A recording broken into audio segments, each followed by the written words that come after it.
Hey there, all my Crat Club people! Welcome back to Broadway by Ghostlight and my Schmigadoon of episode 2 of Schmigadoon, aka Schmicago's second season, titled Doorway to Where. Doorway to where? My breakdown with all the Easter eggs and references from episode 1 came out this past Friday, so make sure you watch that if you haven't already.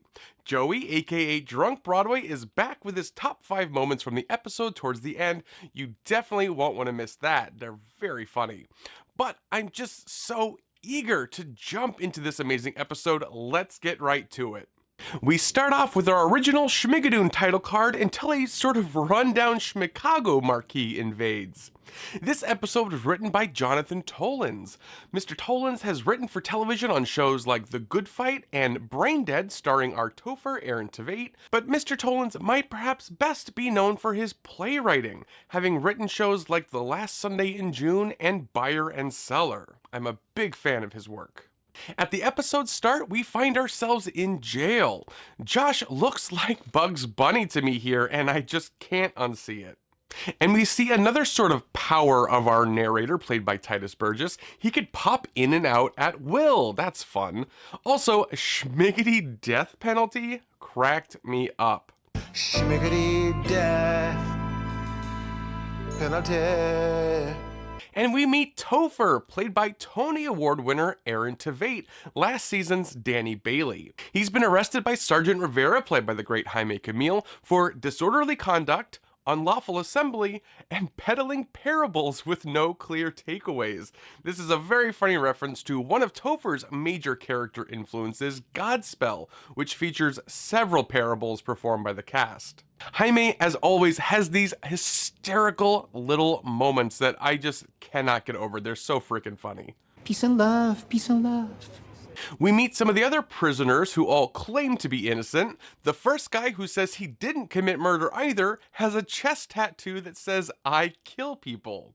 A supposedly innocent bank robber with a cartoonish bag of money, and a prisoner named Conrad who claims to have never touched that girl. This very funny cameo, of course, is supposed to be Conrad Birdie, the title character from the musical Bye Bye Birdie.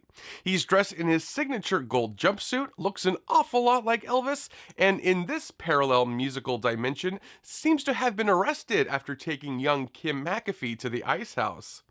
I also wanted to point out that Bye Bye Birdie was one of the first new musicals to open in the year 1960, the start of our Schmicago time period, and Sweeney Todd, which we'll get into later this season, opened in 1979, the last year of the Schmicago time frame. So it's a nice little bookend there with this Birdie joke.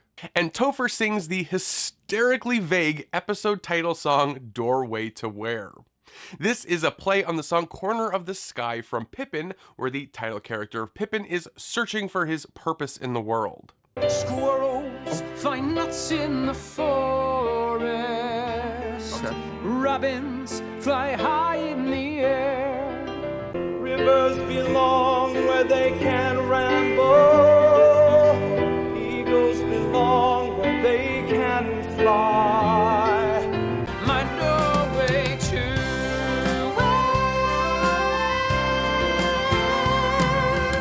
Of the sky.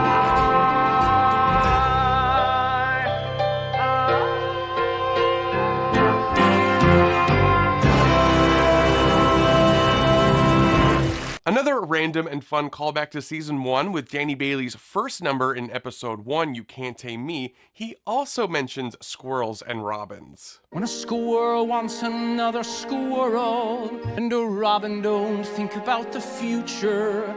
After the song, Josh tries to cheer Topher up and mentions that he has so much hair.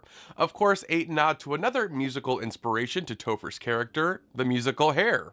And also, he calls Topher a rich white boy, which is hysterical, but I'm not sure where he got the rich part from.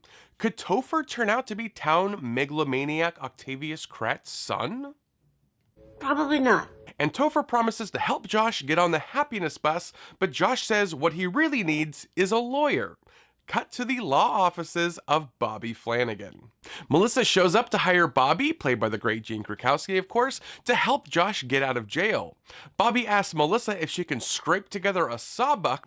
I don't know what that is. If you also don't know what a sawbuck is, it's an old-timey slang word for a $10 bill. Back in the day in America in the mid-1800s, the $10 bills had two giant X's on the back for the Roman numeral 10. These were said to look like sawbucks, which are these wooden structures that people would place wood on top of to be able to cut it. That's an amusing factoid. And I love the line when Melissa pays Bobby $20 and Bobby says this. Well, well, Mrs. Moneybags. You just bought yourself some eye contact.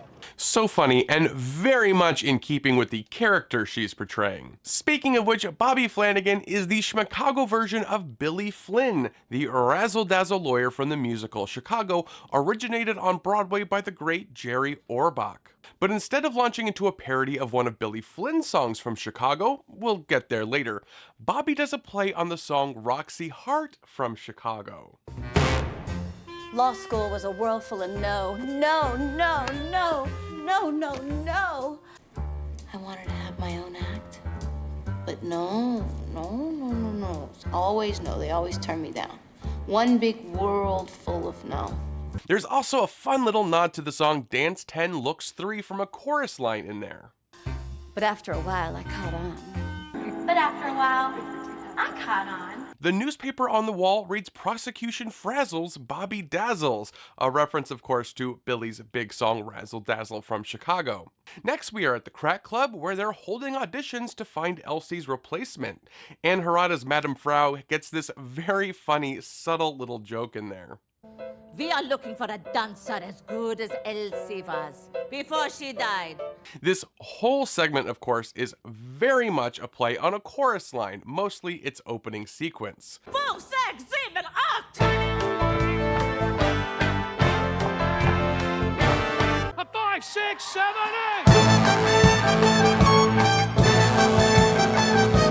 Madame Frau is our Zach stand-in, the director from a chorus line, and the girls and one gentleman are again a mixture of new and returning faces from season 1's core dancers. We can spot Julia Hartnett, Jessica Keeling, Ashley St. John, and Derek Paquette. Again, so sorry if I butcher these names. The whole I need to eat playing on I need this job had me rolling. I need to eat. I need to eat. Last night my dinner was a candle. Last night my dinner was a candle. I'm out of fishnets. And this position that Chris Catelli has this dancer in on the line, why did I have so many kids? It's all just mwah. As I mentioned in my last breakdown, very exciting, I'll be coming out with a dance-specific bonus breakdown with Schmigadoon choreographer Chris Catelli, and I can't wait to dive into all the dance references and Easter eggs with him in the very near future. Make sure you're subscribed so you don't miss that. The costumes in this audition scene are super fun.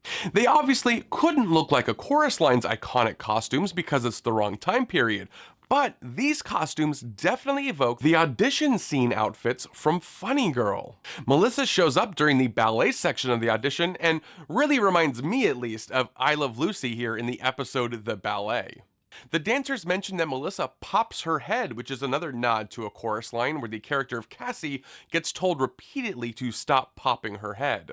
And then we get these great, very funny mini monologues from a few of the dancers, straight out of a chorus line.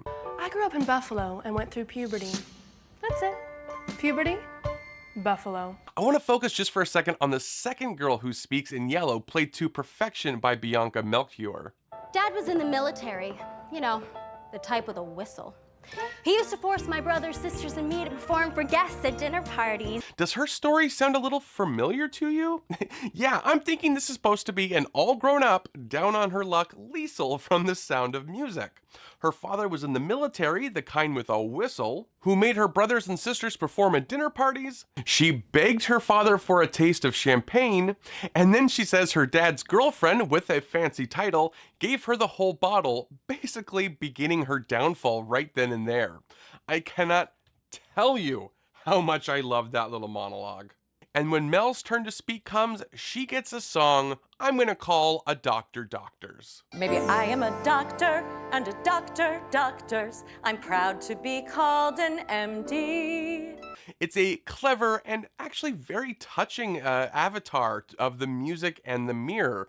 Cassie's big song in a chorus line. God, I'm a dancer. A dancer dances. Complete with dance break that here literally bowls over the competition.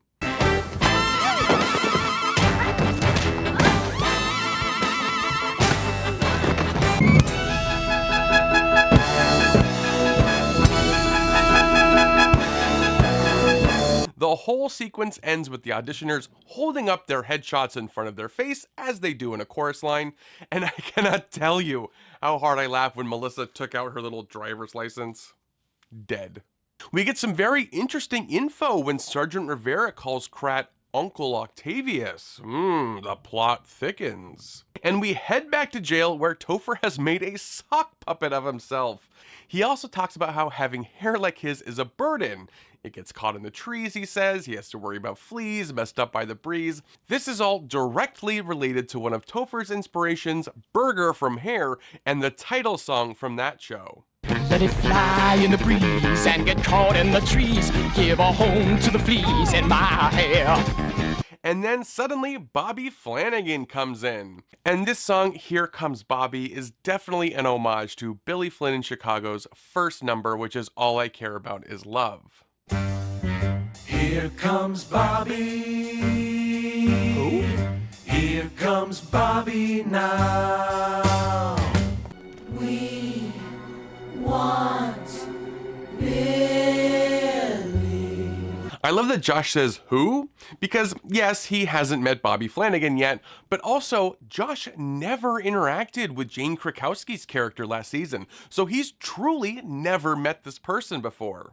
One of the lyrics says, Bobby, baby. A little nod to the opening title song of Sondheim's Company.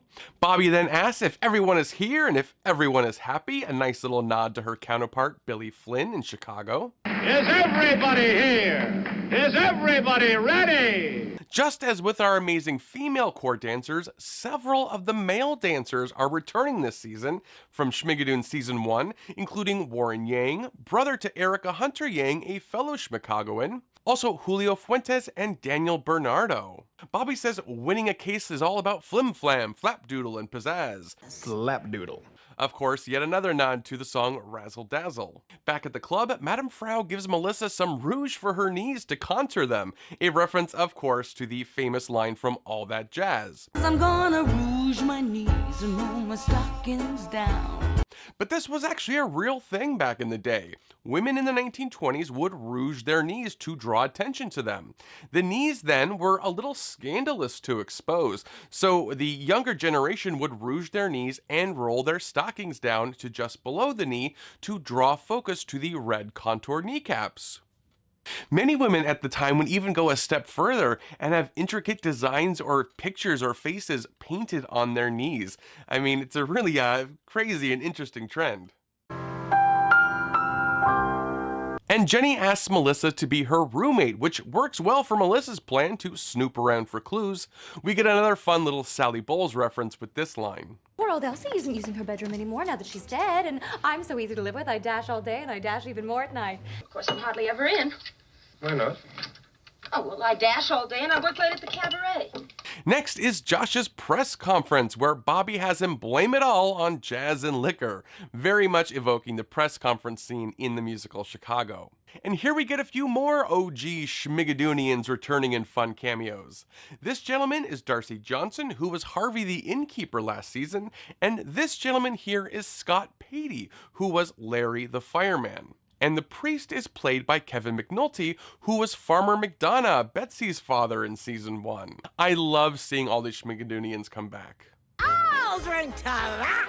And hey, speaking of coming back, our Joanne is back. I would love if she randomly pops into every episode with her "I'll drink to that" line. Fingers crossed.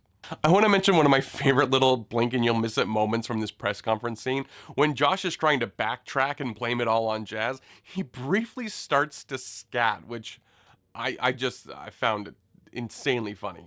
Wait, come to think of it, maybe it was jazz. Come on, let's go. Melissa visits Josh in jail to tell him about her brand new job at the club and her plan to help him get out by moving in with Jenny and looking for clues. Cut to Melissa and Jenny's flat. Jenny puts on a record of old-timey music, but if you listen closely, it's the song With All of Your Heart from season 1. Well, here it is, our oh-so-decadent den of iniquity. What an amazing little detail, because not only is it a fun callback to season 1, but it also really works with the setup they've got. Because in 1920s, 1930s Schmicago, a song from turn of the century Schmigadoon would be old-fashioned. Love it. Also, if you zoom in just the right second, you can see on the record that the song is by the Aloysius Menlove Orchestra, another nice little callback to season 1 and Alan Cummings' character, Mayor Aloysius Menlove.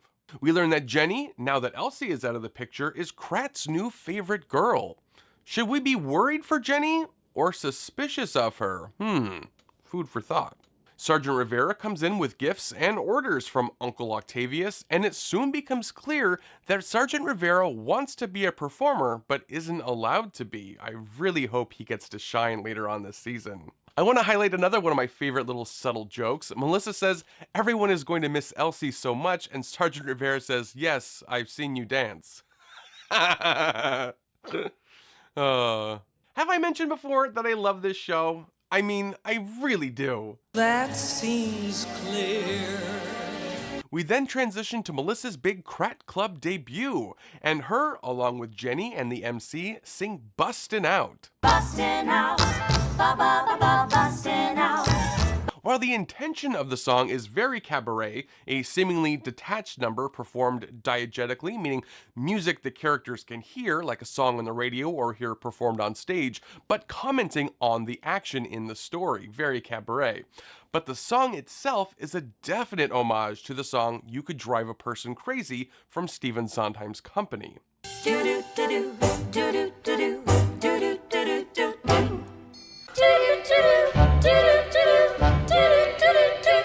There's no glamour in the slammer, so I'm busting out. Bobby is my hobby and I'm giving it up.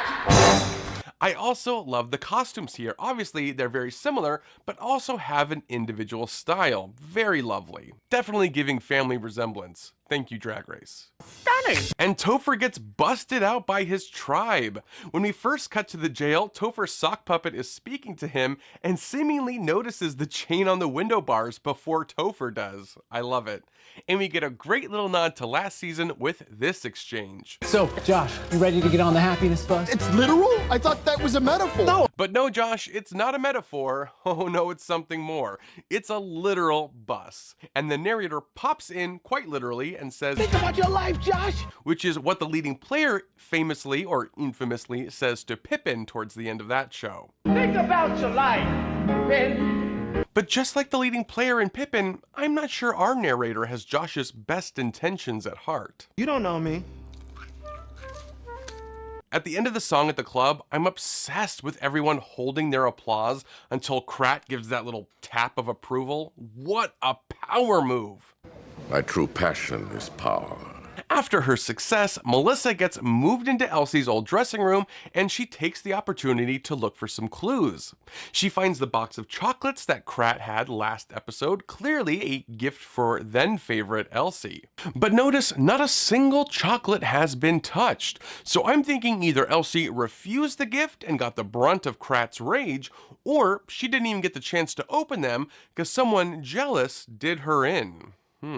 I don't know. I know. I've thrown a lot of suspicion on Jenny this episode, and I think with good cause, but Jenny really does seem to be way too nice and sincere to murder someone, so I guess we'll just have to wait and see. But it's fun to speculate, right? That's why we're here. Another fun little callback to season 1 Easter egg. If you look closely at the box of chocolates, you can see that it's Daniel Bailey's brand chocolates, a reference to Danny Bailey, played by Aaron Tveit in season 1. Between the record being Aloysius Menlove Orchestra and the box of chocolates being Daniel Bailey's chocolates, I wonder if this is like a little nod to what these characters ended up doing after Josh and Melissa left Schmigadoon. And Melissa finds Elsie's notebook where it says 17 Quick Street, 11 a.m. every Sunday. Now, we have yet to really meet our Sweeney Todd and Mrs. Lovett avatars yet, and to me, Quick Street definitely evokes Fleet Street. Quick, fleeting. Good, you got it? So my guess is this is the address for Butcher Dooley Blight, Alan Cummings' character. And finally, we see Josh vibing away in the happiness bus on the escape from jail. I don't know what's funnier in this scene, Topher's sock puppet singing along, or the look the narrator gives us, clearly thinking about his life. Schmicago is off and running, my friends, and I am so here for the journey. Looks like we'll be diving into the more sinister section of Schmicago, and I cannot wait to hear some Sondheim through the lens of Cinco Paul. You, me, same. What did you guys think of this second episode? Was there enough flim flam flop doodle and pizzazz for you? Or have you not quite found your doorway to where this season? Be sure to let me know in the comments. I love hearing from you guys. But for his amazing takes on this episode, here is my pal Joey with his top 5 moments from episode 2. Joey? Hi, I am Joey Drunk Broadway McDaniel, and I'm back with another Thank You 5. So let's raise that curtain and get going. Thank you title cards for waiting until episode 2 to establish yourself. I was laughing before the episode even began. Thank you, Topher, for giving Josh the, oh, this is about you now, and this is not about you moment before you started singing Corner of Doorway to Where. I would do unspeakable things to have Aaron's clarity of tone and range. I also love that the man singing about his purpose has a puppet. Sound familiar, Princeton? And while we're on out-of-era references, is Topher's buddy wearing Andra Ross's vest? Huh. Okay, chorus line, I need to eat number. Thank you for being as good as you needed to be. I didn't know that I needed Anne Hirata to yell German at me, but I did, and I loved it. I really honestly let out a giant guffaw when one of the dancers' backstories was Liesel's POV from Sound of Music, but it was, I'm a doctor, and a doctor doctors. That was my actual cause of death due to happiness. Ooh. Thank you for the creativity that is our combination characters. Our lawyer Bobby is obviously Roxy Hart and Billy Flynn.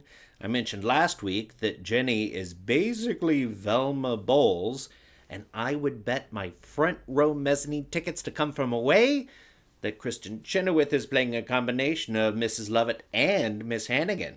Eh? A big thank you to my friend, the Negroni Queen, Melissa Watson, for pointing out that the doot-doots and harmonies in Busting Out were of course a company reference. Oh, and to the Lords Kander Ebb Stephen Sondheim for blessing the costumers and choreography and the songwriting in this beautiful number featuring Ariana DeBose, Dove Cameron, and Cecily Strong. Wishes and prayers really do come true. I acknowledge how much work it must be to produce this show, but I wish there were 100 more episodes. Not 4. But let's treasure the time we have together, no matter how brief. Cheers, friends. Do you have a prediction of where the show is going this season? As I said, I love hearing from you guys, so please leave a comment here, or you can hit me up on Twitter or Instagram at bwayghostlight. Leaving a like and especially sharing these schmakedowns with your friends and family really helps support this channel. I really do appreciate it. If you want to support this channel even more and get fun perks like some outtakes and bloopers from these videos, there have been a lot, or getting your name in each and every episode, head on over to my Patreon and check it out. A big special shout out to my amazing producer level patrons. I love you guys. And of course, make sure you're subscribed and hit that notification bell so you won't miss any Schmicago content like my further breakdowns or my dance breakdowns with Chris Catelli. But until next week, this is Broadway by Ghostlight. I'm Mark Benani. Peace. Peace and love. Peace and love.